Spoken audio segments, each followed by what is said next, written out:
5 నిమిషాల్లో ఈ సేమియా ఉప్మాని రెడీ చేసి చూడండి. ప్లేట్ మొత్తం ఖాళీ అవ్వటం ఖాయం. మీరెప్పుడు చేసినా స్టిక్కీగా వస్తుందా? కానీ నేను చేసిన ఈ పద్ధతిని తయారు చేసుకోండి. ఎప్పుడూ ఇలాగే తయారు చేసుకుంటారు. టేస్ట్ కూడా చాలా బావుంటుందండి. పిల్లలు కూడా చక్కగా తినేస్తారు.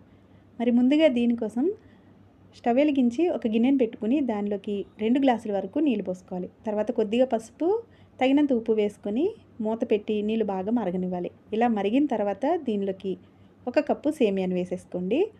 ఇలా సేమియా వేసిన తర్వాత ఉడికేంత వరకు ఈ విధంగా 2 నిమిషాలు అయితే సరిపోతుంది.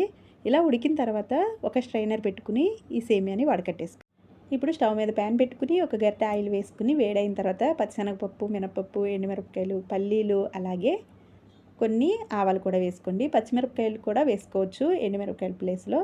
తర్వాత కొద్దిగా కరివేపాకు కూడా వేసుకుని పల్లీలు బాగా వేగేలాగా వేపుకోండి. పచ్చిగా ఉంటే తినేటప్పుడు బాగోవు. ఇవి బాగా వేగిన తర్వాత కొద్దిగా నీళ్ళు పోసుకోండి. మరీ ఎక్కువ కాదు, కొద్దిగా నీళ్ళు పోసేసుకుని ఇవి మరిగిన తర్వాత ముందుగా మనం స్ట్రైన్ చేసి పెట్టుకున్న సేమియాని దీనిలో వేసేసుకోవాలి. చూసారు కదా, అస్సలు అతుక్కోకుండా విడివిడిగా ఎంత బాగా వచ్చిందో. తినేటప్పుడు కూడా చాలా బాగుంటుందండి.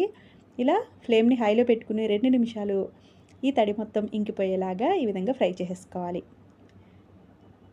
కొంచెం కలర్ఫుల్గా కావాలి అంటే పసుపైన వేసేసుకోవచ్చు. అంతేనండి సేమియా ఉప్మా.